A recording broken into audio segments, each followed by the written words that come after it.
ఇప్పుడు ప్రారంభమవ్వబోతుంది దేశంలోనే ఒక పెద్ద విచారణ.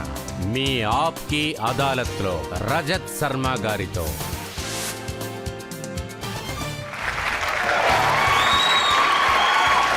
నమస్కారం.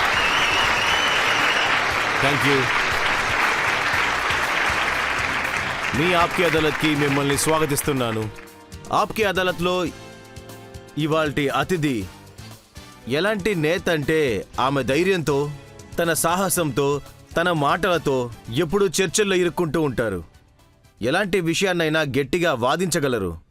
ప్రజలకి ప్రియమైన మోదీ సర్కార్లో అతి తక్కువ వయసులోనే క్యాబినెట్ మినిస్టర్ అయిన ప్లీజ్ వెల్కమ్ స్మృతి ఇరానీ.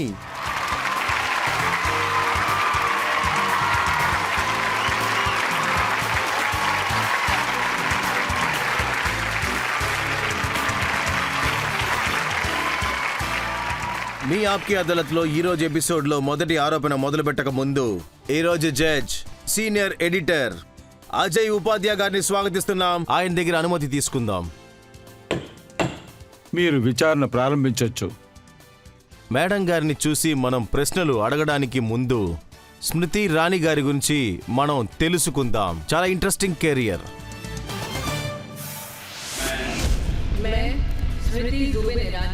స్మృతి ఇరానీ మోడీ ప్రభుత్వంలో child and women affairs and minority affair minister గా ఉన్నారు. స్మృతి ఇరానీ మొట్టమొదటి పరిచయం టీవీ సీరియల్ క్యూకీ సాస్మి కభీ బహులో తన మంచి నటనతో కోడలుగా నటించి మనసుల్ని దోచుకున్నారు. ప్రజలందరి ఆదరణ పొందారు. రాజకీయంలోనే స్మృతి ఇరానీని అందరూ గుర్తించారు. ఒక్కసారి ఈవిడ ఢిల్లీలో చాందినీ చౌక్లో బీజేపీ క్యాండిడేట్గా ఉండి లోక్సభ ఎలక్షన్లో పోటీ చేశారు. దాని తర్వాత బీజేపీకి ముఖ్యమైన క్యాండిడేట్గా ఉండి స్మృతి ఇరానీ మనసులో ఉన్నది ధైర్యంగా బయటకి మాట్లాడి ఆవిడ గుర్తింపుని పొందారు.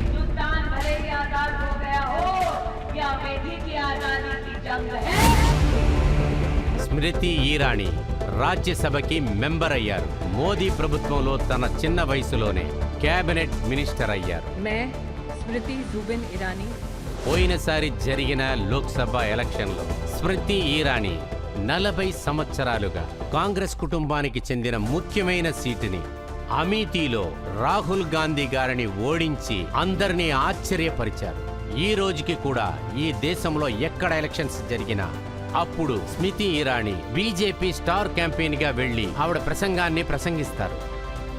స్మృతి ఇరానీ హిందీ, బెంగాలీ, మరాఠీ, గుజరాతీ, తర్వాత పంజాబీలో అద్భుతంగా మాట్లాడతారు. ఒక పబ్లిక్ స్పీకర్ గా ఉండి ప్రతి చోట ప్రజల్ని ఆకర్షించారు. టీవీ స్క్రీన్ అయి ఉండొచ్చు, లేకపోతే రాజకీయ బరిలో అయి ఉండొచ్చు. ఆవిడకని ఒక చోటుని తయారు చేసుకున్నారు. వీటన్నిటికీ లక్కే కారణమని చెప్పకూడదు. ఆవిడ పడిన పోరాటం, కష్టమే కారణం. సెంట్రల్ గవర్నమెంట్లో ministry, TV actor, producer and writer Smriti Irani మీ ఆప్కే అదాలత్లో ఆవిడ వాదనని ఆవిడే చెప్పారు.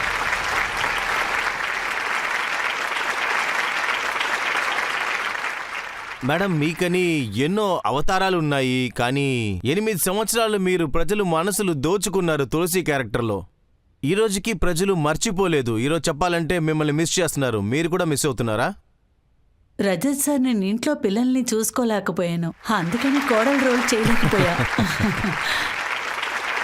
నాకు తెలిసి దేవుడి అనుగ్రహం చాలా మందికి చాలా ఎక్కువగానే దొరుకుతుంది.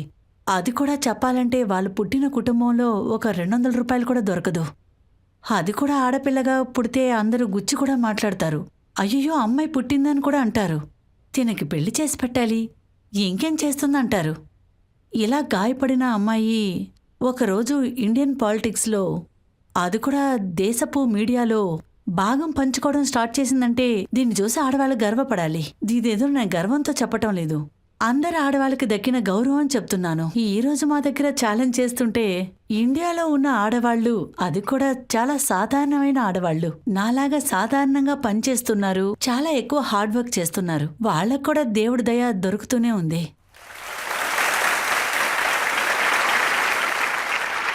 ఈరోజు చూసారంటే మీ రోల్ ఫుల్ గా మారిపోయింది. ఆ రోల్ మీదే ఈ రోజు విచారణ జరగబోతుంది. ఈ రోజు విచారణ ప్రారంభిద్దాం.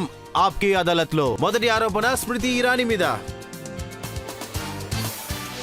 ఆప్కి అదాలత్లో సెంట్రల్ మినిస్టర్ స్మృతి ఇరానీ మీద ఉన్న ఆరోపణ ఈవిడ రాహుల్ గాంధీ గారిని నెమ్మదిగా ఉండనివ్వదు.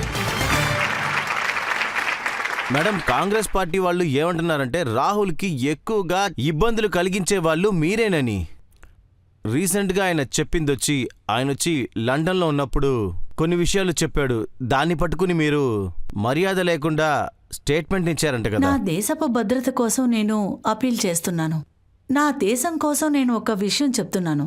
అన్పార్లమెంటరీ వర్డ్స్ మీరు చెప్పకూడదని చెప్తుంటే నా దేశపు గొప్పతనాన్ని ఇంకో దేశంతో మీరు కించపరచకండి అంటే అదేంటి చెడ్డ స్టేట్మెంటా ఏంటి? ఆయన ఏమన్నారంటే స్మృతి ఇరానీ రాహుల్ గాంధీ ట్రోల్ మినిస్ట్రీలో పెద్ద మినిస్ట్రీ అంట. ఇలా చూడండి, ఆయన నా మీద చాలా కఠినమైన విమర్శనలు చేస్తున్నారు. 8 సంవత్సరాల ముందు ఆయన ఏమన్నారంటే స్మృతి అని ఎవరో ఒకరితో ఉంది. ఇప్పుడు నేను చెప్పబోయే మాటే దేవుడు ఒక అనుగ్రహం అని చెప్తున్నా. ఇండియా పాలిటిక్స్లో స్మృతి యొక్క భాగాన్ని ఆయన అంగీకరించడానికి ఒప్పుకోలేదు. ఏ స్మృతి ఇరానీని వాళ్ళ క్యాబినెట్లో చాలా అసహ్యంగా ఘోరంగా మాట్లాడారో వాళ్ళ క్యాబినెట్లో ఆయన ప్రమోషన్ కూడా ఇచ్చారు. కానీ ఇప్పుడు అదే స్మృతి ఇరానీ ఇప్పుడు పెద్ద హెడ్ఏక్ గా మారిపోయింది. ఇంకా చెప్పాలంటే ఆయన ఫుల్ ఆర్మీ ఆయన్ని గెలిపించడానికి మొత్తంగా అక్కడ దిగారు. ఆయన దేన్ని చూసి భయపడుతున్నారంటే 40 సంవత్సరాలుగా ఆయన సామ్రాజ్యం అక్కడ ఉన్నింది. అది ఒక సాధారణ కుటుంబం చెందిన ఆడది మొత్తానికే అంతం చేసింది. వాళ్ళకి ఏది బాధ కలిగిస్తుందంటే ఎవరు పొలిటికల్ లెగల్సీ ఒక్క భాష అని చెప్పుకుంటున్నారో ఈ రోజు అతను వీధి వీధికి తిరుగుతున్నాడు. పొలిటికల్ సపోర్ట్ కోసం ఈ రోజుకి వీధి వీధిగా తిరుగుతున్నాడు. పొలిటికల్ మోసి కోసం. ఇది చేసింది నేను అయినందుకు గర్వంగానే ఉంది. ఆ పనిష్మెంట్ ని అనుభవించడానికి నేను సిద్ధంగానే ఉన్నాను. నేను ఆప్కే అదాలత్ 2019లో జరిగిన ఎలక్షన్స్ కోసం నేను ఇక్కడికి వచ్చాను. అప్పుడు యూపీ క్యాపిటల్లో మనం కలుసుకున్నాం. అప్పుడు కూడా నేను ఇదే చెప్పాను. అమితిని ముందుకు తీసుకురావడానికి కోసం కాంగ్రెస్ రౌడీలు వచ్చి నన్ను బెదిరించినా సరే, లేదు నా గురించి అసహ్యంగా మాట్లాడినా సరే వాళ్ళు ఏం చేసినా నేను అంగీకరిస్తానని చెప్పాను. ఆ రోజు అలాగే ఉన్నాను, ఈ రోజు అలాగే ఉన్నాను. ఈ 40 సంవత్సరాలని వదిలేయండి. అమితిలో ఆయన ఎప్పుడు మినిస్టర్గా ఉన్నారో అప్పటి నుంచి ఆయన అమితిని అవమానపరుస్తున్నారు. అది కూడా ఆయన అమితిని కొంచెం కూడా ముందుకు సాగనివ్వలేదు. కానీ ఈ రోజు అమితి ఎదుగుదలకి అక్కడున్న ప్రజల కోసం నేను ఏమన్నా చేస్తానో, నా పేరు కూడా మార్చుకుంటాను.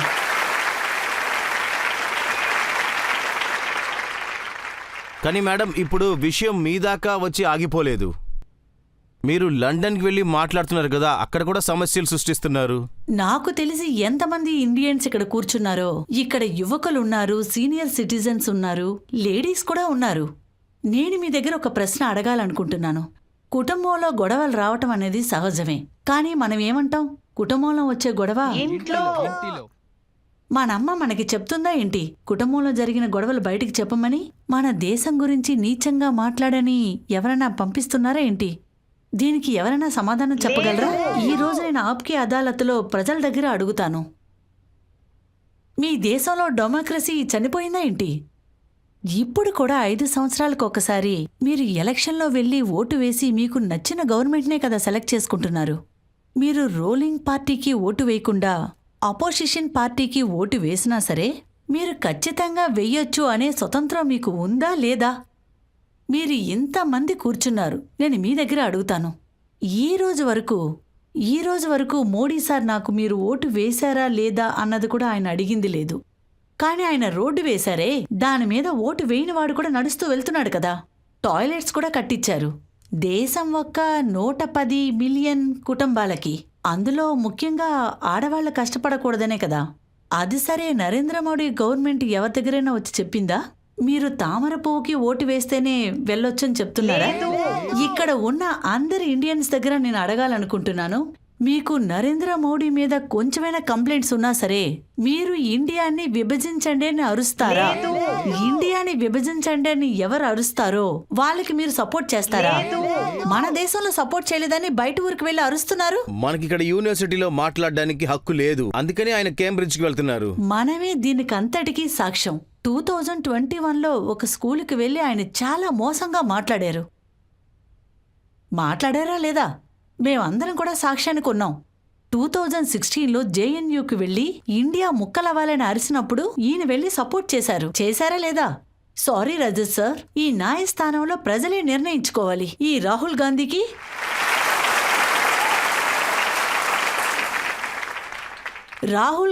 ఇక్కడి నుంచి బయలుదేరి విదేశాలకు వెళ్ళి, అది ఏ దేశానికి? మన దేశాన్ని చాలా రోజులుగా పరిపాలిస్తున్న దేశానికి. ఆ దేశానికి వెళ్ళి వివాదం పడ్డం అనేది అంతగా బాగుందంటారా? ఇంటర్నేషనల్ పవర్స్ అంతా బయలుదేరి రండి, ఇండియాని ఒక పట్టు పట్టమని చెప్తున్నారు. ఇదంతా శత్రువులే చేస్తారు. శృతి రజిత్ మేడం, సార్. ఆయన ఏం చెప్తున్నాడంటే ఇక్కడ ఉన్న యూనివర్సిటీలో మాట్లాడనివ్వట్లేదంట.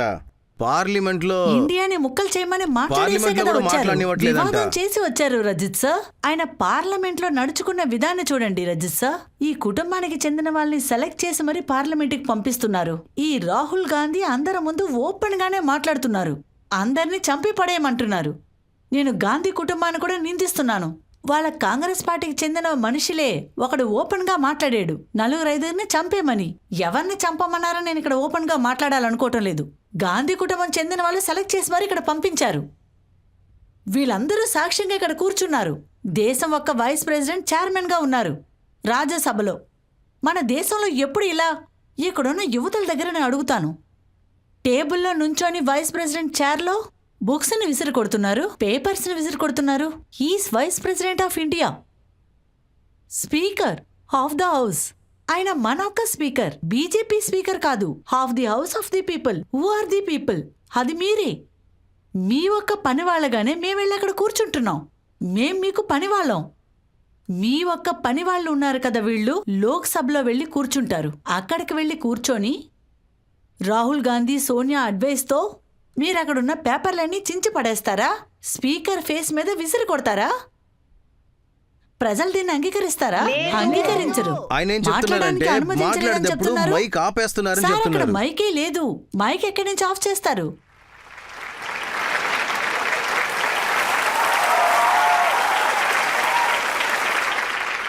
సార్, అది వదిలేయండి.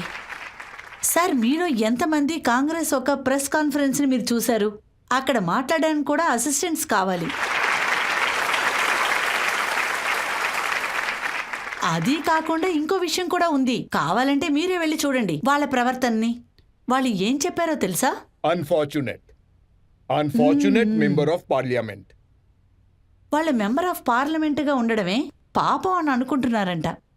ఇక్కడున్న పబ్లిక్కి అందరికీ అన్ని విషయాలు ఆయన తెలుసు. తెలియకుండా చెప్పాడు, దాన్ని పట్టుకుని పోయి మీరు. ఇక్కడ విషయం అది కాదు రజత్ సార్. కాంగ్రెస్ తప్పు చేస్తారు, ప్రజలు దాన్ని అనుభవిస్తూ ఉండాలా? ఇదే ఇక్కడ నడుస్తోంది. రాహుల్ గాంధీ తప్పుని మీరు కాంగ్రెస్ తప్పని మీరు చెప్తే అది ఎందుకని ట్యాక్స్ పేరు తల్లో కడుతున్నారు? దేశ ప్రజలు ఎందుకని కట్టాలి? మన దేశం గురించి విదేశాల్లో తప్పుగా మాట్లాడుతున్నావు, అవమానపరిచావు, నువ్వు అబద్ధం కూడా మాట్లాడావు. అది కూడా నువ్వు అక్కడ బయలుదేరి వెళ్ళి అందరిని బతిమాలుతున్నావు రమ్మని. ఈ యంగ్స్టర్స్ గురించి నేను మళ్ళీ చెప్తున్నాను రజిత్ సార్. ఈ రోజు వరల్డ్ లో ఎకనామిక్స్ పొజిషన్ లో మన 5వ స్థానంలో ఉన్నాం. మనం ఇలా ఎదుగుతూ వస్తున్నామంటే దానికి కారణం ఏంటి? వీళ్ళ ఫ్యూచరే రేపు బ్రైట్ గా ఉంటుంది. రాహుల్ గాంధీ లండన్ కి వెళ్లి వీళ్ళందరినీ కూడా అటాక్ చేశారు. మేము పార్లమెంట్లో అంతా మాట్లాడతాం, మేము ఎలక్షన్ క్యాంపెయిన్లో గొడవ కూడా పడతాం. వీళ్ళ ఫ్యూచర్ని ఆయన గురి పెడుతున్నారు. మన మీద ఎకనామికల్ శాంక్షన్ రావాలని ఎదురు చూస్తూ ఉన్నారు. అది రాకపోతే వాళ్ళకి నొప్పేస్తుంది. మన దేశం మీద ఏదో ఒక దేశం ఆర్థిక సమస్య అడ్డు వేశారనుకోండి, మన ఆర్థిక పరిస్థితిని ఎవరైనా అటాక్ చేస్తున్నారనుకోండి, వీళ్ళందరి కళలు నాశనం అయిపోతాయి. వీళ్ళు మన దేశాన్నే కాదు, మోడీని మాత్రం కాదు, ఈ యంగ్స్టర్స్ ఫ్యూచర్ను కూడా నాశనం చేస్తున్నారు. ఇవన్నీ చేతులు ముడుచుకొని చూడమంటున్నారా?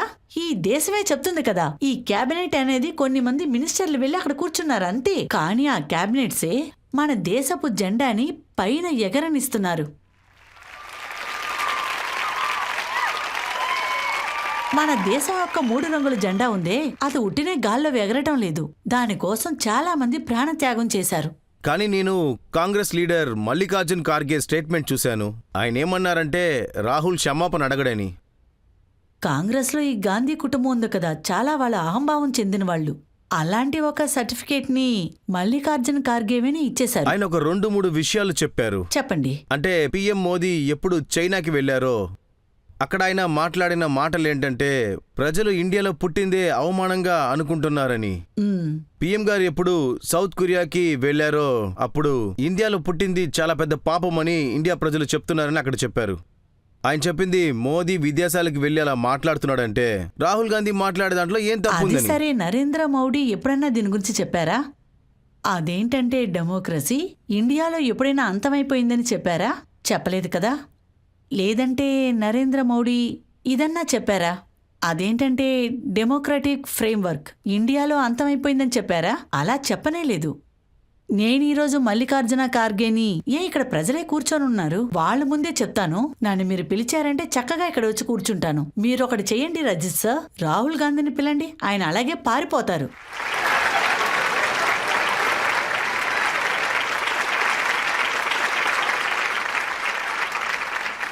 నేను ఈరోజు ఇక్కడుండి అడుగుతున్నాను, కాంగ్రెస్ పరిపాలనలో నేల బొగ్గు దొంగలించబడింది. అప్పుడు ప్రజలేంటి సంతోషపడ్డారా?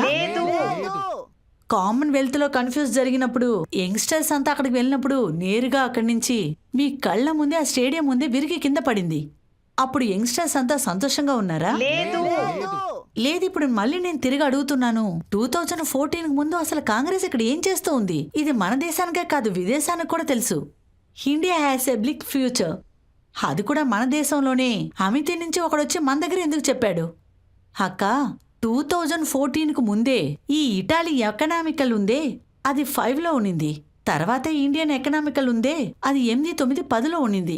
ఈ రోజైతే తలకిందులుగా మారింది. మనం 5లో ఉన్నాం, వాళ్ళు 10లో ఉన్నారు.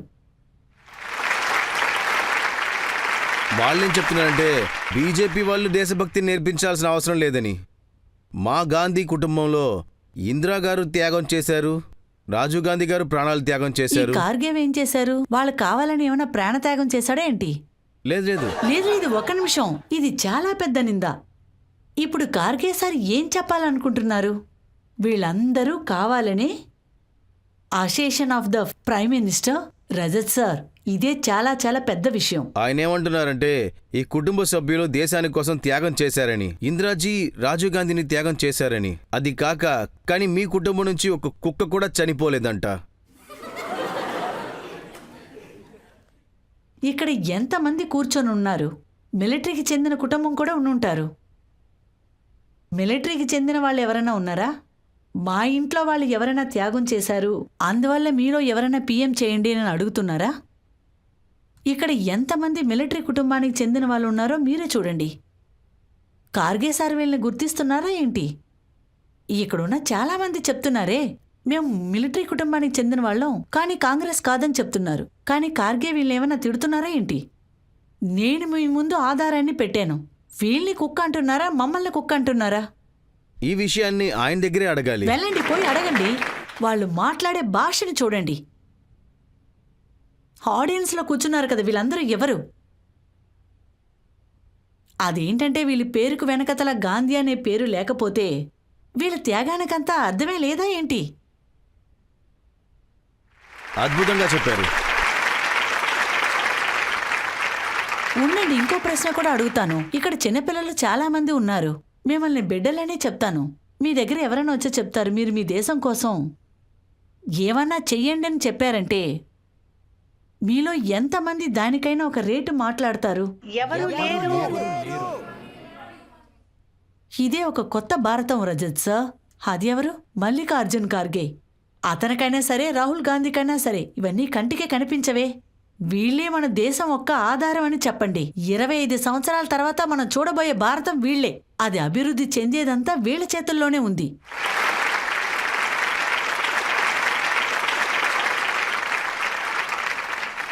అది అధిరంజన్ చౌదరి ఏం చెప్పారంటే బీజేపీ మెంబర్స్ అందరూ రాహుల్ గాంధీ వెనకాతలే ఉన్నారని, ఎందుకంటే రాహుల్ గాంధీని చూస్తే భయం అంట.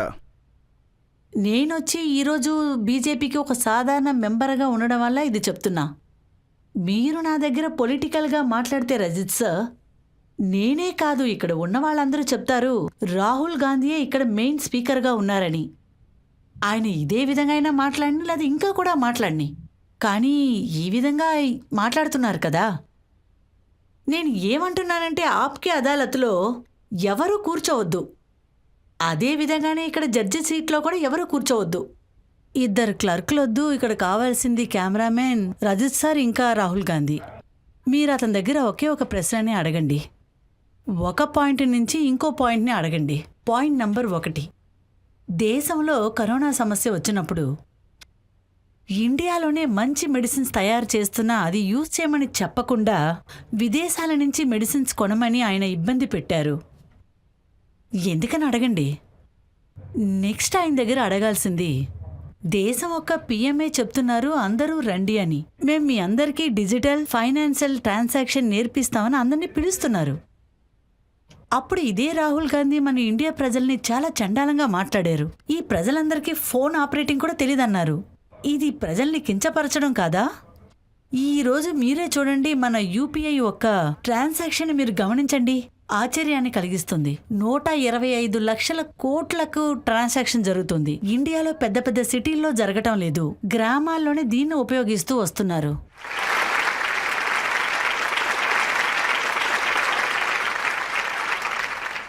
మన భారతదేశం ఇలా ముందుకు సాగుతోంది.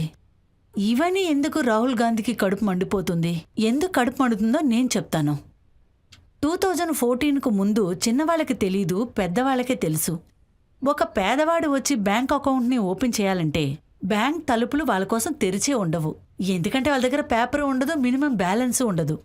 నరేంద్ర మోడీ అందరినీ పిలిచారు, మీరు మినిమం బ్యాలెన్స్ ఇవ్వద్దు, బ్యాంక్ వాళ్ళే మీ ఇంటికొచ్చి అకౌంట్ని ఓపెన్ చేస్తారని చెప్పారు.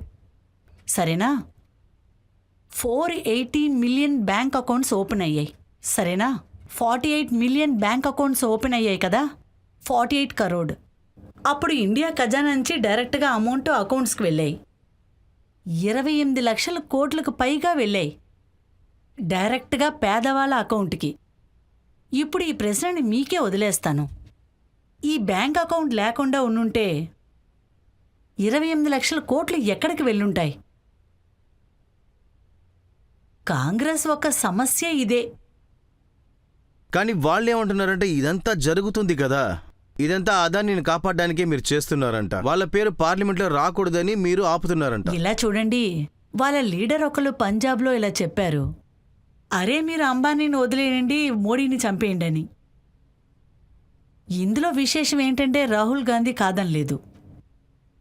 వాళ్ళ లీడర్స్ ఎయిర్పోర్ట్లో కూర్చొని ఆ ఎయిర్లైన్ దగ్గరికి వెళ్ళి మోడీ మిమ్మల్ని అంతం చేస్తారని చెప్పారు. డెమోక్రసీ పవర్ని చూడాలా?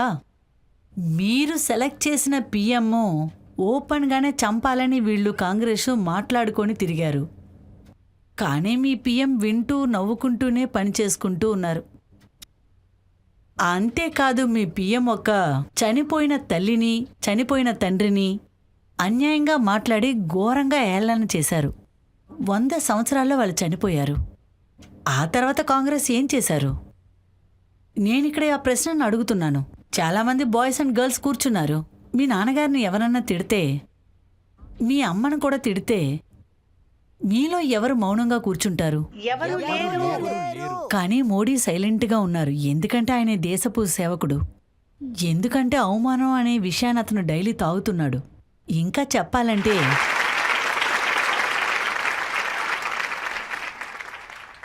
ఇప్పుడు అడానీ గురించి చెప్పాలంటే ఎక్కడన్నా తప్పకుండా రాహుల్ గాంధీని చూశారంటే ఆయన దగ్గర 5 విషయాల గురించి అడగండి. పాయింట్ నంబర్ 1, వాళ్ళ అమ్మగారు యూపీఐకి ముఖ్య నాయకురాలుగా ఉన్నారు.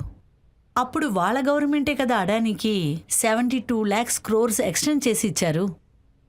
నెక్స్ట్ క్వశ్చన్, ఈయనకి గెలాట్ సార్ పైన విపరీతమైన ప్రేమ ఉంది. ఆ గెలాట్ సార్తో 60 లక్షల కోట్లకి industrial package Adani sir Rahul Gandhi ఆశీర్వాదంతోనే కదా ఓపెన్ చేశారు. థర్డ్ క్వశ్చన్, ప్రెస్ కాన్ఫరెన్స్లో ఎలా మాట్లాడాలని ఈ దొర అడానీకి నేర్పిస్తున్నారు. ఈయన మూలంగానే ఛత్తీస్గఢ్లో కోల్ ఒక పనిని కంటిన్యూ చేయడానికి అడానీతో అవసరమైన సహాయం, అవసరమైన వస్తువులు కాంగ్రెస్ వాళ్ళే కదా అందజేశారు. ఫోర్త్ క్వశ్చన్ కాంగ్రెస్ వాళ్ళకి, నాకు తెలిసి 1919 అనుకుంటా, శివన్ లాల్ సార్ ఫోర్ట్ కట్టడానికి గుజరాత్లో ల్యాండ్ ఇచ్చారు. అప్పుడు మన్మోహన్ సింగే కదా ప్రైమ్ మినిస్టర్గా ఉండేవారు. ఫిఫ్త్ వన్, 1985లో ఎగ్జిమ్ పాలసీని రాజీవ్ గాంధీ అనౌన్స్ చేశారు. అడానింగ్ ట్రేడింగ్ హౌస్ అయ్యారు. సరే, ఈ రాజీవ్ గాంధీ ఎవరు? ముందు 5 ప్రశ్నలకి సమాధానం చెప్పండి. ఆప్కే అదాలత్కి అదాని వచ్చినప్పుడు ఆయన దానికి సమాధానం చెప్పేశారు. అదే ప్రజలకు తెలుసు, కోర్టుకు తెలుసు, ఈ న్యాయస్థానంలో ఉన్న నాకు తెలుసు. ఇంతకు మించి ఒకరికి తెలియలేదంటే అతనే రాహుల్ గాంధీ.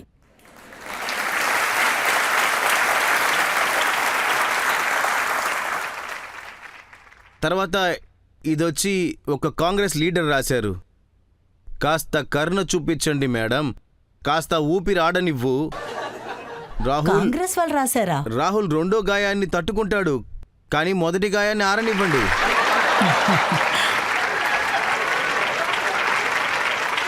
కాంగ్రెస్ వాళ్ళ రాశారు? ఆ మహావీరుడు ఎవరు? ఆయన పేరు నేను చెప్పను, ఎందుకంటే ఆయన నా స్నేహితుడు, చెప్పొద్దని చెప్పారు.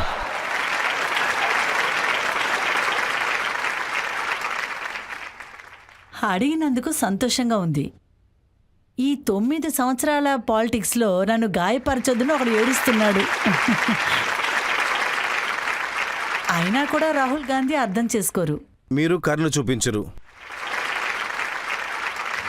నేను ఆయనకి ఆహ్వానాన్ని పంపిస్తాను, రండి అని.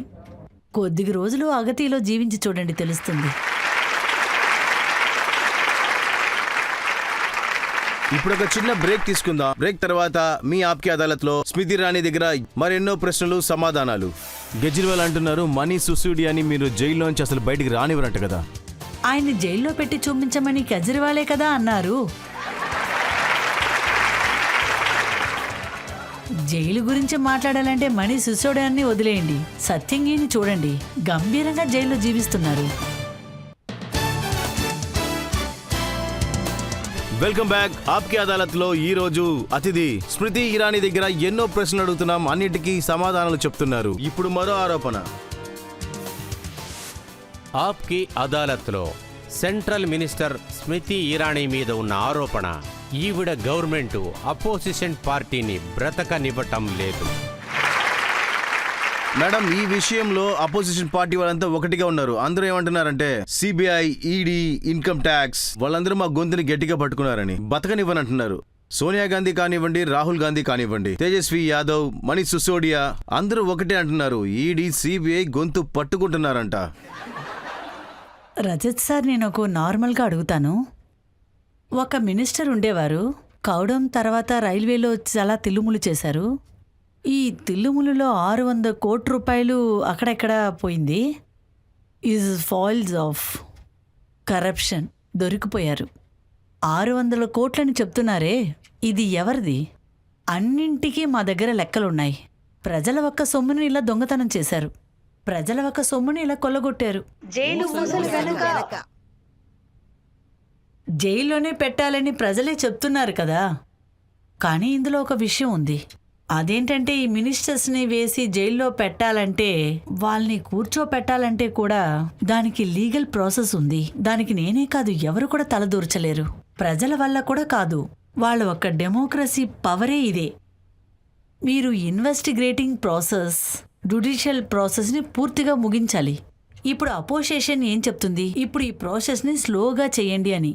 ఎందుకంటే వాళ్ళు అపోజిషన్లో ఉన్నారు. ఈ చోట్ల నేను ఏం చెప్తున్నానంటే, యూపీ పవర్లో మీరు ఉన్నప్పుడు దొంగలిస్తారు, కానీ మీరు అపోజిషన్లో ఉండేటప్పుడు మీరు సఫిషియెంట్ అవుతారు. ఎందుకంటే మీరు కరప్షన్ చేశారు, కానీ మిమ్మల్ని పట్టుకోకూడదు. ఆగండి, వాళ్ళు ఏం చెప్తున్నారో చెప్తాను. తేజస్వి యాదవ్ గురించి చెప్పారు కదా, ఆయన ఏం చెప్తున్నారంటే 2017లో కూడా రైడ్కి వచ్చారని చెప్పి, 8 కోట్ల లావాదేవీలు పట్టుకున్నారని చెప్పి, 1000 కోట్లకు పైన లెక్క చూపించారు, కానీ దేనికి లెక్క లేవంట. ఇప్పుడు 800 కోట్లు కొత్తగా. చూడటానికే కదా మిమ్మల్ని పిలిచేది. మేము పిలుస్తూనే ఉన్నాము, కానీ మాకు టైం లేదంటున్నారు. ఆయన పాప అక్కడ చాలా బిజీగా ఉన్నారు మీ మేడం. దగ్గర ఒక ప్రశ్న అడగాలి. సాధారణమైన ప్రజలు ఇక్కడ కూర్చొని ఉన్నారు. ఎంక్వైరీ కోసం మిమ్మల్ని పోలీసులు పిలిచారంటే, సారీ నేను బిజీగా ఉన్నానని ఎంతమంది చెప్తారు? అపోజిషన్ విశేషమే ఇది. సారీ బిజీగా ఉన్నానని చెప్తారు, నెక్స్ట్ డే రమ్మని చెప్తారు. సారీ నేను బిజీగా ఉన్నాను, నేను పిలిచేటప్పుడు రమ్మని చెప్తారు. సారీ నేను చాలా బిజీగా ఉన్నాను, నాకు ఆరోగ్యం బాగాలేదని కూడా చెప్తారు. నేను ఇప్పుడు ఆక్సిజన్లో ఉన్నాను, సింగపూర్లో తిరుగుతూ ఉన్నాను చెప్తారు. కానీ వాళ్ళ పక్కన ఆక్సిజన్ ట్యాంకే ఉండదు. అందుకని ఈరోజు నేను చెప్తున్నాను, మన గొప్ప బలం ఏంటంటే మీడియా ఉండని, సోషల్ మీడియా కూడా ఉండని, అన్ని విషయాలు ప్రజల దగ్గర అతి తొందరలోనే చేరుకుంటుంది.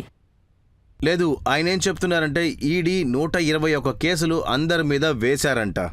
అందులో 115 కేసులు 95% అపోజిషన్ పార్టీ వాళ్ళ మీదే ఉందంట. మా పదవిలో కూర్చొని ఈ లీడర్స్ అందరూ దేశాన్నే కొల్లగొట్టుకున్నారు. ఇప్పుడు ప్రజలు ఏం చెప్తారు? వాళ్ళందరినీ విడుదల చేయమంటారా? లేదు.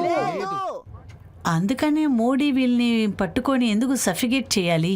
ఇంచుమించు 9 సంవత్సరాలు అవుతుంది. ఇన్వెస్టిగేషన్ కని టైం కేటాయించవలసి వస్తుంది. నిజంగానే అపోజిషన్కి మా బలాన్ని చూపించాలని అనుకుంటే ఈ 9 సంవత్సరాలు అల్లుడు గారు జాలీగా బయట తిరుగుంటారా? బీజేపీలో ఒకళ్ళు చేరితే శుభ్రం అయిపోతారంట. హిమ్మత్ అభి శర్మ అయినా, అల్లుడు బీజేపీలో ఉన్నారా? సువిన్ హిందూ అధికారి వీళ్ళని బాగా ఉతికి క్లీన్ చేసి బయట తీసేశారంట. ప్రజలు మీ దగ్గరే ప్రశ్నలు రాహుల్ అడుగుతున్నారు. అల్లుడు అల్లుడు గారు బీజేపీలోనే ఉన్నారు? లేదు కదా. ఆయన మీద ఎటువంటి నిందలున్నాయో ఏంటో, లేదంటే గాంధీ కుటుంబం పైన ఎటువంటి నిందలున్నాయో ఏంటో. గాంధీ కుటుంబం చెందిన వాళ్ళు బెయిల్లోనే కదా బయట తిరుగుతున్నారు. దీనికంతా అర్థం ఏంటి? వాళ్ళు ఎటువంటి కుట్రలు చేయలేదని కోర్టులో నిరూపించబడితే కేసులో కరేజ్ అనేది ఉండేది కాదు కదా. తేజస్వి యాదవ్ ఏం చెప్తున్నా అంటే లాలూ ప్రసాద్ బీజేపీతో కలిసి ఉంటే ఆయన సత్యవాన్ హరిశ్చంద్రుడు అయ్యేవాడంట. ఆయన చేసిన స్కామ్ అలా అయితే బయటపడేవే తేజస్వి కాదంట. ఏమంటున్నారు? వాళ్ళ నాన్న సత్యవన్ హరిశ్చంద్రుడు కాదంట.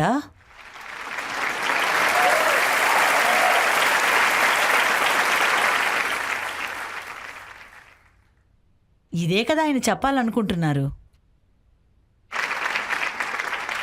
మీరు ఒక మంచి ప్రశ్న అడిగారు. ఆయన ఇక్కడికి వచ్చారంటే ఆయన దగ్గరే నేను అడుగుతాను. ఇదిగో చూడండి, ఇంకో వ్యక్తి కూడా ఉన్నారు. అప్పుడప్పుడు మీ పేరు చెప్తారు. అరవింద్ కేజ్రీవాల్. నా పేరు అసలు చెప్పరే. మీరు కేజ్రీవాల్ ఒక హిస్టరీని చూడండి. ఆయన ఈ రోజు వరకు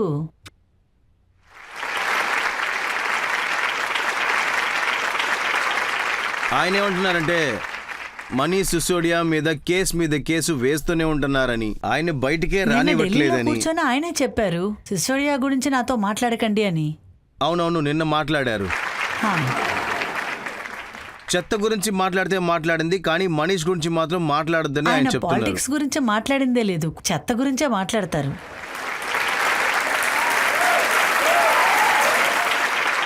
కానీ ఇదేదో నిజమే. సిసోడియా మీదకి ముందు సిబిఐ వచ్చారు, తర్వాత ఈడీ వచ్చారు. ఆకుపై చాలా సంవత్సరాలుగా వెయిట్ చేస్తూ అలా ఉంది. ప్రెస్ కాన్ఫరెన్స్ అలాగా ఆపేసి నన్ను ముందు క్లీన్ చేయమని అంటుంది. ఏం చేసేది? ఆయనే మనీష్ దగ్గర నుంచి తప్పించుకొని ఉంటున్నారు. నేనేం చెప్పాలి? ఒక విషయాన్ని మనం గమనించాలి. ఇక్కడ వచ్చి కస్టడీ ఎక్స్టెన్షన్ అవుతుంది అనుకోండి. కస్టడీని ఎవరు ఎక్స్టెన్షన్ చేస్తున్నారు? కోర్ట్. అప్పుడు ఈ కేజ్రీవాల్లో లేదంటే రాహుల్ గాంధీయో ఏం చెప్పాలనుకుంటున్నారు? అదే మన దేశం గురించి. మన జ్యుడిషియల్ సిస్టమ్కి స్వాతంత్రం లేదా? జ్యుడిషియల్ సిస్టమ్ స్వాతంత్రంగా సాగలేకపోయుంటే మిగతా ఆర్గనైజేషన్స్ చేతులు ముడుచుకొని కూర్చునేది కాదు. ఆయన చెప్తున్నారు మనీష్ సిసోడియా ఇంట్లో రైడ్కి వెళ్లారు, చుట్టాలింటికి రైడ్కి వెళ్లారు, బ్యాంక్ లాకర్ చెక్ చేశారు, కానీ ఏం దొరకలేదు. అందుకనే లోపలున్నారా?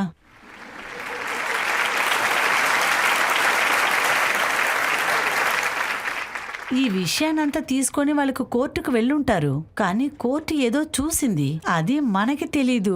కానీ మనం దాంట్లో తలదూర్చకూడదు. కానీ కామన్ సెన్స్ ఏం చెప్తుంది? వాళ్ళు తన కేసుని కోర్టులో పెట్టినప్పుడు, కేజ్రీవాల్ తన వాదనని పెట్టినప్పుడు ఏజెంట్ కూడా తన వాదనని పెట్టుంటారు. కానీ కోర్టు స్వతంత్రమైన చర్యలో కోర్టు ఏ తీర్పు ఇవ్వాలో అది ఇచ్చింది. కానీ ఏదో ఒక ఎవిడెన్స్ అక్కడ ఉంది, అది మనకి తెలీదు, కోర్టుకి తెలుసు.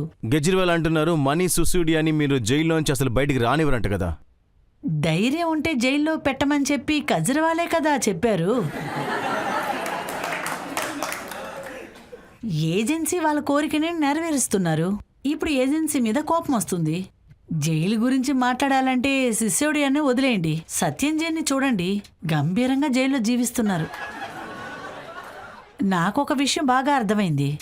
కేజ్రీవాల్ ఒక నిర్ణయంతోనే పాలిటిక్స్లోకి వచ్చారు. ఆయన పాలిటిక్స్లో ఒక అర్థాన్ని తీసుకురావాలనుకుంటున్నారు. ఈ రోజు నేను పబ్లిక్ దగ్గర అడుగుతాను, ఆయన న్యాయంగానే రాజకీయాన్ని నడిపిస్తున్నారా? కొత్త విధంగా ఎలా లంచం తీసుకోవాలో ఆయన కదా నేర్పిస్తున్నారు. కానీ కానీ మనీష్ సిసోడియా ఏమంటున్నారంటే ఎడ్యుకేషన్లో బాగా పని చేశారంట. ఎడ్యుకేషన్ ఇంకా లిక్కర్ రెండూ వేరే వేరే ఫీల్డ్కి చెందింది. ఎడ్యుకేషన్ అనే మంచి కార్యక్రమాన్ని ఆపడానికి మీరు లిక్కర్లో అతన్ని పట్టుకున్నారని. ఎడ్యుకేషన్లో తిల్లుములు చేయడానికే లిక్కర్లో తిల్లుములు చేశారని అది అడగండి. ఆయన అంత మంచి వ్యక్తి అంటే అదెందుకు క్యాన్సిల్ చేశారు? మళ్ళీ అడుగుతున్నాను, ఎడ్యుకేషన్ పై స్థాయికి రావడానికి నేను లిక్కర్లో ఈ తిల్లుములు చేశాను. దీన్ని మీరు అంగీకరిస్తారా? అసలు ఆయన అలా చెప్పలేదు కదా అదే శిక్షకని. నేను చెప్తున్నాను, లిక్కర్ స్కాండల్లో నన్ను పట్టుకోకండి. అదేంటంటే స్కాండల్ చేశారు కానీ ఎడ్యుకేషన్ ఇచ్చారంట. స్కాండలే జరగలేదని ఆయన చెప్తున్నారు. నేను అదే చెప్తున్నాను, ఆయన స్కాండల్ చేయలేదు. అయితే కోర్టు నిద్రపోయిందా? న్యాయం కావాలని మీరే కదా కోర్టుకు వెళ్ళారు. కోర్టు తప్పు చేసిందా? కేజ్రీవాల్ తప్పు చేశారా? ఆయన పాప అసలు ఏం చెప్పలేకపోతున్నాడు. కానీ ఒక్క విషయం క్లియర్ గా ఉంది. ఆయన ఏ విషయం అని చెప్పలేనందుకు అన్ని విషయాలు నా దగ్గర అడుగుతున్నారా? అరే మీ దగ్గర ఎందుకు అడుగుతున్నా అంటే మీరే గవర్నమెంట్. లేదు రజత్ సార్, మీరు ఖచ్చితంగా అన్ని విషయాలు అడగొచ్చు. ఎందుకంటే నేను మీ ముందు ధైర్యంగా వచ్చి కూర్చోగలను.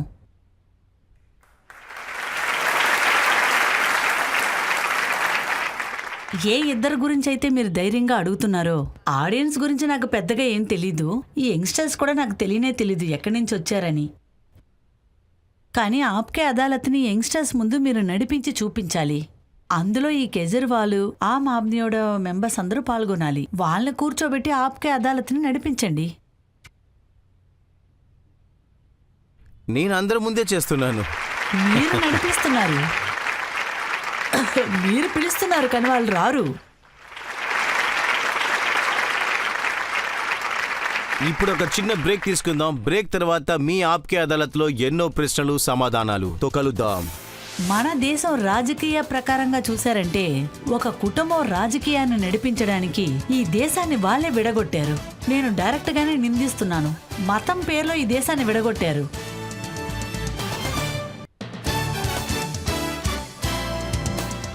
Welcome back. ఆప్కే అదాలత్లో ఇవాళ చీఫ్ గెస్ట్ కేంద్ర మంత్రి స్మృతి ఇరానీ. మీ ఆప్కే అదాలత్లో మరొక ఆరోపణ. ఆప్కి అదాలత్లో సెంట్రల్ మినిస్టర్ స్మృతి ఇరానీ మీద ఉన్న ఆరోపణ, ఈవిడ ప్రభుత్వంలో ముస్లింలను భయపెడుతున్నారు. స్మృతి గారు, మీరు మైనారిటీ అఫేర్స్ మినిస్టర్. మీరు మంత్రి అయిన వెంటనే మేము వేసిన ఆరోపణ ఏంటంటే మీరు సంఘ పరివార్కి సంబంధించిన వారు. అదే కాక ఒక ప్యూర్ హిందూని మైనారిటీ వాళ్ళ మినిస్టర్ని చేశారు. హిస్టరీలో ఇలాగ జరిగిందే లేదంట. నేను బంగల్లో ఉన్నాను. అక్కడ మమతా బెనర్జీ దగ్గర మెజారిటీ ఉండింది. ఎలక్షన్ రోజు ఆమె దుర్గా మంత్రాన్ని చెప్తూ ఉంది. ఇందులోంచే మీరు తన మతాన్ని చూడండి. అక్క దీన్ని ఒప్పుకుంటున్నారు, దాన్ని ఎందుకు ఒప్పుకోవటం లేదు? సెంట్రల్లో ఇప్పటి వరకు మైనారిటీకి ముస్లిమ్స్ మాత్రమే ఇలా మినిస్టర్గా చూడండి, ఉన్నారు. ముందు మైనారిటీ అంటే ఏంటి అర్థం? ముస్లిం, క్రిస్టియన్స్, పార్సీ, జైన్, బుద్ధ, సిక్. నేను పార్సీ కుటుంబంలో కోడలుగా ఉన్నాను. ఈ లోకంలో పార్సీ వాళ్ళు 56,000 మాత్రమే ఉన్నారు. మీరే అసలైన భయంకరమైన మైనారిటీ. కానీ నేను చాలా సంతోషపడుతున్నాను. నా దగ్గర చర్చించినప్పుడు వాళ్ళు an Indian cannot be minority in his are own country. ఇది నా దేశం.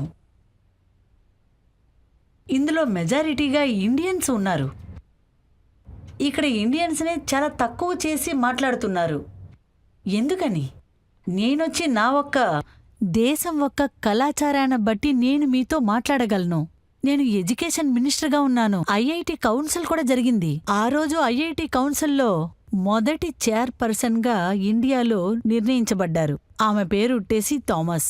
ఆమె ఒక క్రిస్టియన్గా ఉండడం వల్ల ఆమెను అక్కడ అపాయింట్ చేయలేదు. ఆమెను ఎందుకు చేశారంటే ఆమె ఒక మిసైల్ ఉమెన్గా ఉండింది.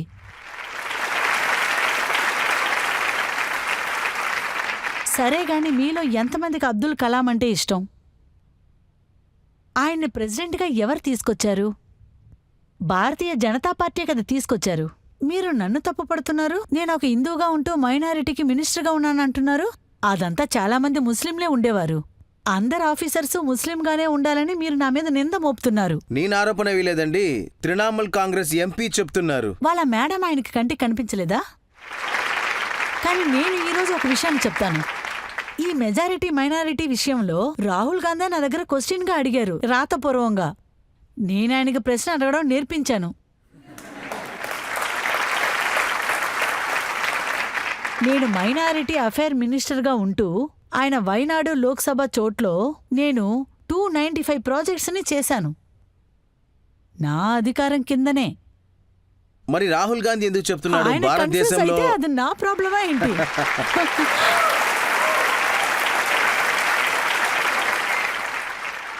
లండన్ లో ఆయన ఆయన ఏమన్నారంటే కన్ఫ్యూషన్ లో ఉండి కోర్టులో గుడ్డ వేసుకుని వెళ్లారు. ఎంత కన్ఫ్యూషన్ లో ఉన్నారంటే తన గోత్రం కూడా చెప్పడం తెలీదు. ఇంకా చెప్పాలంటే ఆయన చూస్తే నాకు చాలా పాపంగా ఉంటుంది. ఇంతవరకు నా పొలిటికల్ జీవితంలో ఎవరు కూడా నన్ను జాతీయ గోత్రాన్ని అడిగింది లేదు. ఆయన ఎలక్షన్లో నుంచోడం కోసం ఎందుకని హిందువుల వేషం వేసుకోవాలి?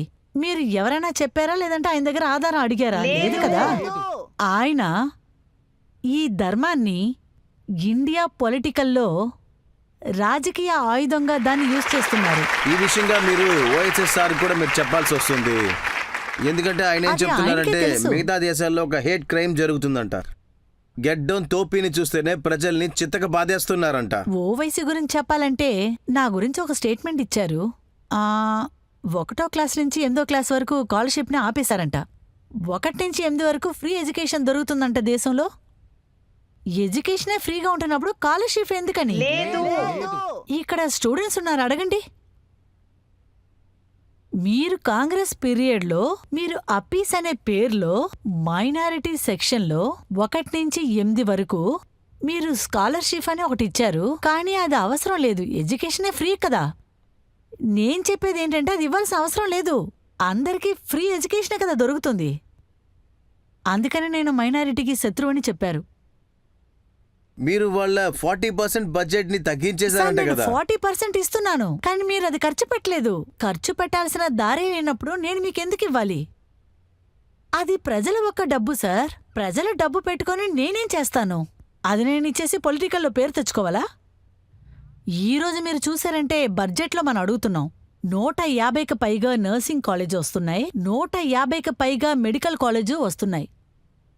అందులో ఈ మతానికి చెందిన వాళ్ళు మాత్రమే చదవాలని మేము చెప్పామా? లేదే. ఇప్పుడు ఈ కాంగ్రెస్ పార్టీనో త్రిణామూల్ కాంగ్రెస్ అప్పుడప్పుడు ఎందుకని నింద మోపుతున్నారు? ఎందుకంటే వాళ్ళు డివైడ్ అయిన రూట్లోనే పార్టీని నడుపుతున్నారు. ఇప్పుడొచ్చి ఈ కడిగేసేసారికి అన్ని బాధ్యతలు ఆయన నెత్తిమీద వేసుకోవాలనుకుంటే ఈ దేశం ఒక్క రాజకీయ మూలంగా నేను చెప్తున్నా. ఈ దేశంలో రాజకీయం నడపడానికి ఆ కుటుంబం ఈ దేశాన్నే ముక్కలు చేసింది. ఇది నేను డైరెక్ట్ గానే చెప్తాను. మతం పేర్లు ఈ దేశాన్ని వేరు చేశారు. వెళ్ళి కార్గే సార్ దగ్గరే చెప్పండి, ఊరు ఊరుగా తిరగమనండి, గ్రామం గ్రామానికి వెళ్ళి ప్రజల్ని చూడమనండి, అతన్ని ప్రజల కాల్లో వెళ్ళి పడమని చెప్పండి. ఈ దేశాన్ని మతం పేర్లో వేరు చేసాం, దేశాన్ని మేము ముక్కలు చేసాం. అలా చేస్తే మాత్రమే ఒక కుటుంబానికి చెందిన వాళ్ళు ఈ దేశంలో పీఎం అవ్వగలరు. ఇది చెప్పి ఆయన క్షమాపణ అడుగుతారా? ఈ విషయంగా ఆయన నోరే తెరవరే. అసలు ఏమన్నారంటే రాహుల్ గాంధీ ఈ దేశంలో మన ముందు రాహుల్ పిఎం వచ్చి గాంధీ ఒక సహజ సిటిజన్ గానే మదిస్తున్నాడంట. ఆయన ఇలా చెప్పి రాజకీయాన్ని నడిపిస్తున్నారు. ఈ దేశాన్ని వేరు చేస్తున్నాం అని చెప్పినప్పుడు కాంగ్రెస్ వాళ్ళే ఈ దేశాన్ని వేరు చేశారు. ఈ కాంగ్రెస్ వాళ్ళే ఎప్పుడు చూసినా హిందూస్ని అటాక్ చేసి మరీ మాట్లాడతారు. అది కూడా హిందూస్నే 2nd క్లాస్ సిటిజన్ గా చూస్తూనే ఉన్నారు. అదే మన్మోహన్ సింగ్ చెప్పారు కదా, దేశంలో ఎంతగా రిసోర్స్ ఉందో అందులో దేశానికి ఎటువంటి హక్కు లేదు, ఒక విశేషమైన సమాజానికే ఉంది. అప్పుడు ఇదంతా వేరు చేసే రాజకీయం కదా. స్మృతి మేడం, ఇవాళ ఓఎస్ఎస్ఆర్ అప్పుడప్పుడు చెప్తున్నారు ముస్లిమ్స్ అందరూ జైల్లో ఉన్నట్టుగానే ఫీల్ అవుతున్నారంట. వాళ్ళ జీవితాలు నరకం అయిపోయిందంట. ముస్లిమ్స్ ప్రాపర్టీస్ ని బుల్డోజర్తో గుద్దేస్తున్నారంట. మదర్స్ డేని రైడ్ చేస్తున్నారంట. మదర్సా రైడ్ గురించి మీరు చెప్తున్నారు కదా. ఒక దేశంలో చట్టం సరిగ్గా ఉండాలనే కదా ఇంత యాక్షన్ తీసుకుంటున్నారు. కానీ అందువల్ల మనం దాని గురించి ఎక్కువగా మాట్లాడుకోకూడదు. నేనెందుకు దాని గురించి మాట్లాడుతున్నానంటే ఈ ఆప్కి అదాలత్లో యోగి సార్ కూడా ఒకసారి వచ్చారు. ఇక్కడ ఏ మతానికి చెందిన వాళ్ళు వచ్చారో తెలీదు, సారీ. ఇక్కడ ఎవరంతా మైనారిటీ సెక్షన్ చెందిన వాళ్ళో కూడా నేను అడగను. కానీ మీకు ఖచ్చితంగా మైనారిటీ వాళ్ళతో ఫ్రెండ్షిప్ ఉండే ఉంటుంది. ఏంటి మీ ఫ్రెండ్స్కంతా ఈ దేశం జైల్లా కనిపిస్తుందా? ఓవైస్ సార్ ఇలాంటి నిందని మోపుతున్నారు కదా, కానీ ఆయన ముందు రాహుల్ గాంధీ సార్ గారి స్టేట్మెంట్ని గమనించాలి. రాహుల్ సార్ జమ్మూకు వెళ్లారు, నాకు తెలిసి జనవరి చివరి వారం అనుకుంటా. ఆయన వచ్చి అక్కడ ఒక స్టేట్మెంట్ ఇచ్చారు, మీరు కంటే చదివి చూడండి సార్. ఆయనే చెప్పిన మాట ఇది: దేశంలో పరిస్థితి బాలేదని మీడియా వాళ్ళందరూ చెప్పుకుంటున్నారు, ప్రజలు ఒకరిని ఒకరు కొట్టుకుందామని అనుకుంటున్నారు. కానీ రాహుల్ గాంధీ ఏం చెప్తున్నారంటే, నేను అన్ని చోట్ల చుట్టూ చూశాను, కానీ ఒక్కరు కూడా వచ్చి నా దగ్గర ఎటువంటి కంప్లైంట్ చేయలేదు, కానీ అన్ని చోట్ల పరిస్థితి నార్మల్గానే ఉందని చెప్పారు. కానీ ఓవైసీ సార్, నన్ను మీరు నమ్మొద్దు, రాహుల్ గాంధీని నమ్మండి. సరే, మరి ఈ మైనారిటీ ప్రజల దగ్గర మీరు, అది కూడా ముఖ్యంగా ఇక్కడ ఉన్న స్త్రీల దగ్గర మీరు చెప్పగలరా? వాళ్ళు సేఫ్ గానే ఉన్నారు, భయపడాల్సిన నేను మళ్ళీ అవసరం మీకు లేదని తిరిగి చెప్పి. చెప్తున్నాను సార్, ఎక్కడ భయపడవలసిన అవసరం లేదో అటువంటి ప్లేస్లో మీరు భయపడవలసిన సిచ్యువేషన్ని క్రియేట్ చేయకండి. అదేదో పులొస్తుంది అనే కథ ఉంది కదా,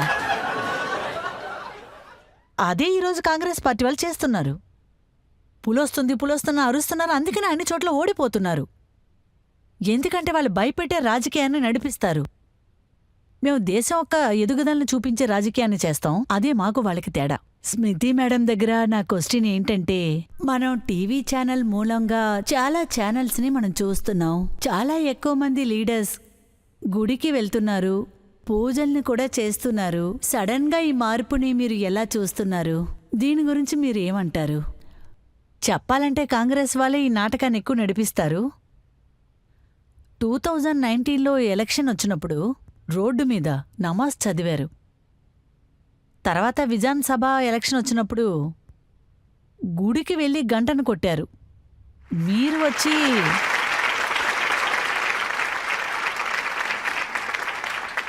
ఇప్పుడు మతం పేరుతో మాట్లాడాలంటే, ఇస్లాంలో విగ్రహాన్ని పెట్టి పూజించటం లేదు. నేను దీన్ని అంగీకరిస్తున్నాను. అంటే ఎవరంతా డిఫరెంట్ అయిన రాజకీయాన్ని అడ్వెంచర్స్ చేస్తున్నారో, మీరు రాజకీయాన్ని హేళనగా చేయండి, పర్వాలేదు, మతాన్ని మీరు హేళన చేయకండి.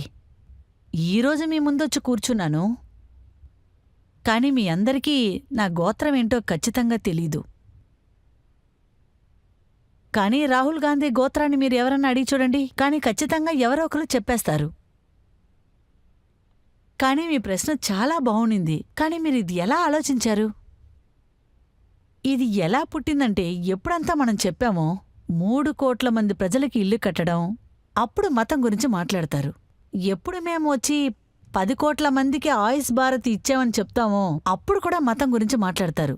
అది కూడా ఎప్పుడంతా మేము 11 కోట్ల టాయిలెట్స్ని కట్టించామని చెప్పామో అప్పుడు కూడా మతం గురించి మాట్లాడతారు. మేము ముద్రా యోజన లోన్ని 32 కోట్ల మందికి ఇచ్చామని చెప్పామో అప్పుడు కూడా వాళ్ళ మతం గురించే మాట్లాడతారు. కానీ వీళ్లే విదేశానికి వెళ్లి మన గురించి మాట్లాడేటప్పుడు మతం గురించి మాట్లాడలేదు. కోర్టులో నెత్తిమీద గుడ్డ వేసుకుని మరీ తిరిగారు. వాళ్ళ మతం గురించి పాపం ఒక విషయం తెలుసుండదు. ప్రభు రాముడు చెప్తున్నారు, జననీ జన్మభూమిష్ట స్వర్గాదబి గరియసి. నేను జీవిస్తున్న భూమి నాకు స్వర్గమని చెప్పారు. అది ఎప్పుడు చెప్పారు? లంకని ఆయనకు బహుమతిగా ఇచ్చినప్పుడు చెప్పారు. నాకిదంతా అక్కర్లేదు, నా భూమి మట్టి నాకు స్వర్గం కన్నా ఎక్కువని చెప్పారు.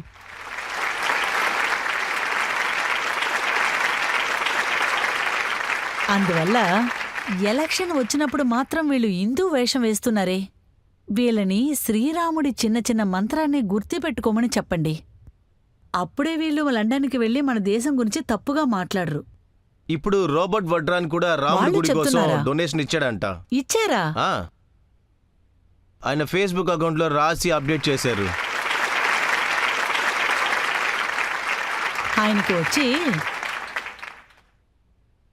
ఆయనకొక విషయం తెలీదు. పాపం చేసి సంపాదించిన డబ్బు ఎప్పుడూ దేవుడికి వెళ్ళి చేరదు.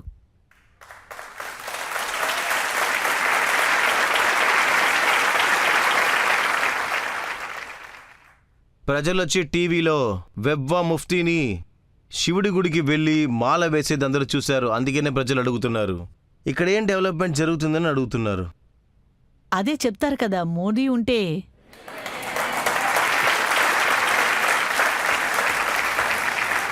ఒక చిన్న బ్రేక్ తీసుకుందాం. బ్రేక్ తర్వాత ఆప్కే అదాలత్లో మళ్ళీ ప్రశ్నల వర్షం కురుస్తుంది. రాహుల్ సార్ ఏ విషయంలో మహానుడు అంటే ఏంటని నేను మహాత్ముడని చెప్పాను. ఎందుకంటే మహాభారతంలో జిఎస్టీ ఆయన మాత్రమే వెతకగలడు.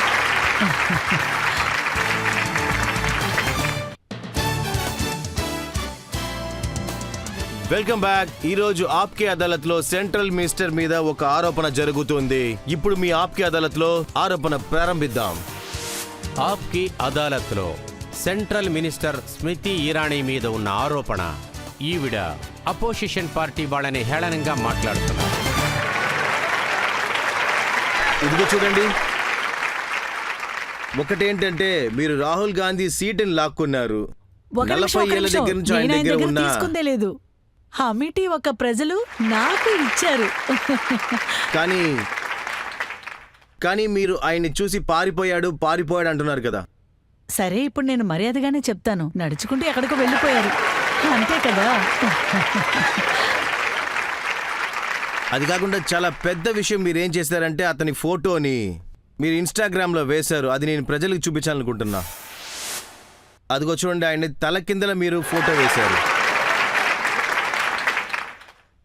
మీరే చెప్పండి, ఎవరైనా సాల్వాని తలకిందలుగా వేస్తారా? ఇదే కరెక్ట్ అని రాశారు మీరు. ఏమిటి, పంచిని తలకిందలుగా చూపిస్తే నేరుగానే కదా చూపించాలి. ఇప్పుడు మీ పార్టీ మెంబర్స్ తపస్విని పిలుస్తున్నారు ఆయన్ని, ఎందుకంటే ఆయన తపస్సు చేస్తున్నాడంట. ఏమిటి, రాజకుమారుణ్ణి ఒక సన్యాసం చేశారు. ఇదే కదా ప్రజల ఒక నిజమైన విజయం. తపస్సు గురించి ఆయన కొన్ని విషయాలు చెప్పారు, అది మీరు వినండి. అది విన్నాక మీ అభిప్రాయం ఏంటో చెప్పండి. ఓరి చెప్తారు కదా. భగవంతుడా. ఒక నిమిషం ఉండండి, విందాం. వినేవండి. ये लोग कौन थे? ये लोग तपस्या करते थे. ये लोग तपस्या करते थे. इस धरती पे नफरत फैलाई थी क्या? आपने महाभारत पढ़ी है क्या? उसमें लिखा है कि पांडवों ने डिमोनेटाइजेशन किया क्या? नोटबंदी की थी क्या? गलत जीएसटी लागू की थी क्या? कभी करते? कभी नहीं करते. क्यों नहीं करते? क्योंकि वो तपस्वी थे. ఇప్పుడు చెప్పండి, పాండవుల మీద జిఎస్టీ ఎందుకు వేయలేదు? పాండవులు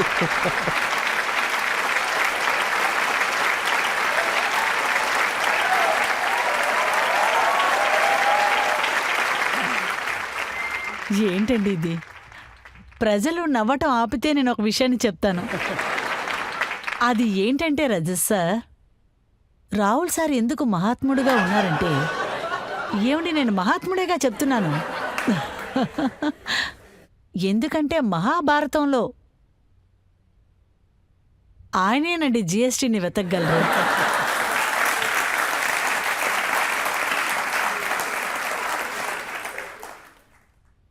గీతా ఉపదేశాన్ని వినకుండా పాండవుల దగ్గర లేదు విష్ణు భగవంతుడి వల్ల ఈ నోట్ డిమానిటేషన్ గురించి చెప్పగలరు అని నేను అనుకుంటున్నా.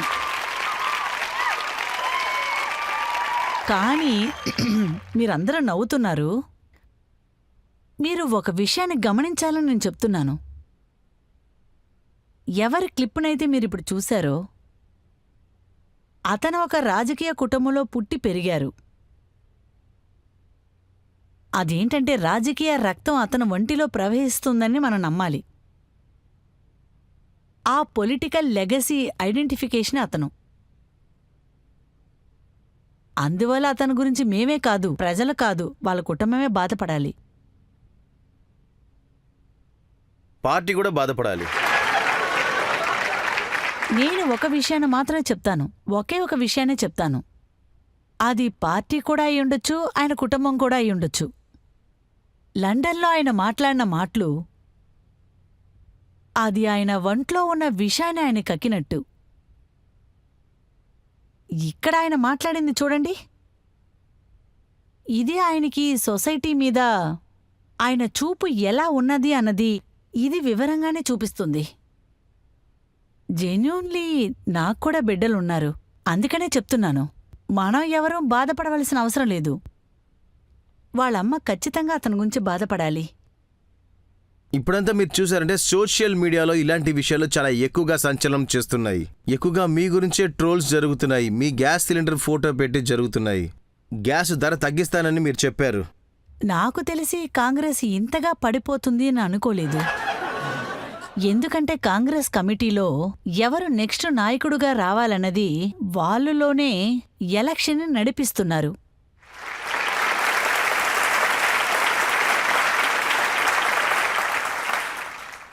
అందుకని కొంతమంది ప్రజలు ఏదైనా తప్పు పడితే పట్టుకోనివ్వండి. కాంగ్రెస్ లీడర్స్ కొంతమంది పర్సనల్ అటాక్ కూడా చేశారు. అలా చేసిన కొంతమందికి గాంధీ కుటుంబం ప్రమోషన్ ఇచ్చింది. నేను ఒకే ఒకటి చెప్పాలనుకుంటున్నాను. ఇది కొంతమంది కాంగ్రెస్ లీడర్స్కి అనిపిస్తుంది కదా, నన్ను ఏదైనా అనవసరంగా మాట్లాడినా, నా గురించి కార్టూన్ గీసినా, అలా చేసినందువల్ల మీకు ప్రమోషన్ దొరికితే చక్కగా చేసుకోండి. కాదు, నేనేం చెప్తున్నానంటే మీకని కొన్ని మూడ్స్ ఉంటాయి. ఆ మూడ్స్ని అలాగే సోషల్ మీడియాలో వేసేస్తున్నారని.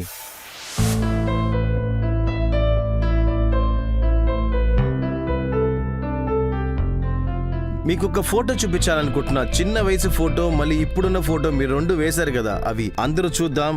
మీరేం రాశారంటే ఏది మారలేదని చెప్పి.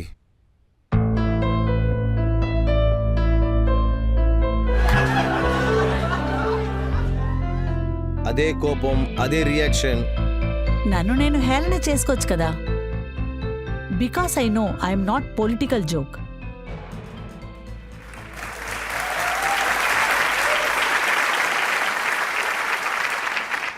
చివరిగా ఒక ప్రశ్న ఎవరన్నా అడగచ్చు.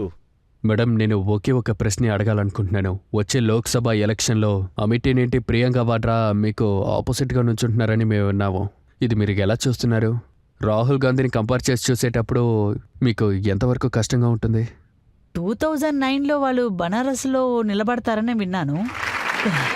ఇప్పుడు సంతోషంగా ఉంది. బనారస్లో వాళ్ళని దగ్గరకు కూడా చేర్చరు. వాళ్ళ ఆటలు అక్కడ సాగవు కదా.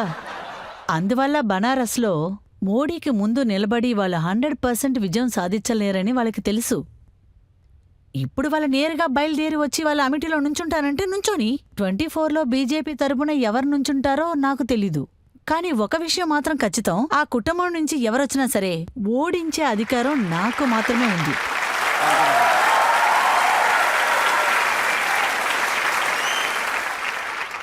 ఆ రోజు నాకింకా పచ్చదనంగానే గుర్తుంది. లక్నోలో రజత్ శర్మ సార్, ఆప్కే అదాలత్లో ఆడిటోరియంని మీరు కట్టించేయండి, అప్పుడే నా వల్ల ఆప్కే అదాలత్ షోని అక్కడ నేను నడిపించగలనని మీరు చెప్పారు. 40 సంవత్సరాల తర్వాత మేము అక్కడ ఒక ఆడిటోరియంని కడతాం, మిమ్మల్ని అక్కడికి రప్పిస్తాం.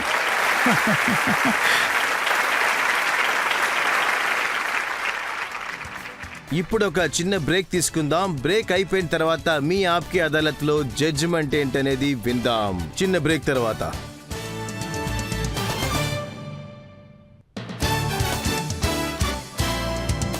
ఆప్కే అదాలత్లో స్మృతి ఇరానీ దగ్గర విచారణ జరిగింది. ఆమె దగ్గర రాహుల్ గాంధీ గురించి అడిగాము. ఎన్నో ప్రశ్నలు, సమాధానాలు. మైనారిటీ మినిస్ట్రీ గురించి కూడా అడిగాము. అపోజిషన్ పార్టీ మిగతా కంప్లైంట్స్ కూడా అడిగాము. అన్ని ప్రశ్నలకి ఎంతో ధైర్యంగా సమాధానం ఇచ్చారు. ఇప్పుడు ఆప్కే అదాలత్లో ఈ రోజు జడ్జ్ ఇచ్చే తీర్పేంటో తెలుసుకుందాం. ఇవాల్టి నేరస్తురాలు స్మృతి ఇరానీ పైన చాలా ఆరోపణలు మోపారు.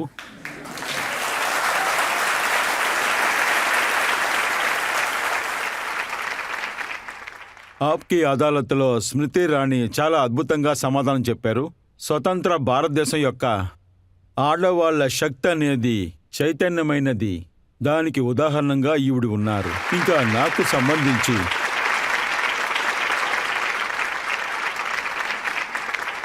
ఒక మామూలు కుటుంబం నుంచి వచ్చి ఇంత ఎత్తున తాగటం అనేది మామూలు విషయం కాదు. అంతేకాకుండా ఆవిడ చెప్పిన పదం I'm not a political joke, ఇది నిజంగానే చాలా పొగడాల్సిన స్టేట్మెంటే. ఇది చెప్పడానికి ధైర్యం కావాలి. దాంతో చిన్న స్క్రీన్ నుంచి వచ్చిన ఒక మహిళ ఇంత బోల్డ్గా మాట్లాడుతుందనేది మనకు విషయాన్ని నిరూపిస్తుంది. మన ఇండియాలో ఆడవాళ్లు రాజకీయాన్ని అర్థం చేసుకుంటూ దాని ప్రకారం నడుస్తున్నారు కూడా. ఈ ముందు చూపు వచ్చే కాలంలో మనం కళ్ళారా చూడగలము. అందువల్ల ఈ న్యాయస్థానం అన్ని ఆరోపణల నుంచి విడుదల చేస్తుంది.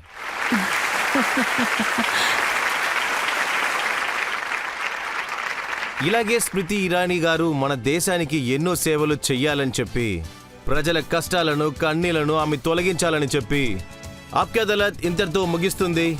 వచ్చే ఎపిసోడ్లో మళ్ళీ కలుద్దాం ఇంకొక కొత్త అతిథితో. అంతవరకు నమస్కారం.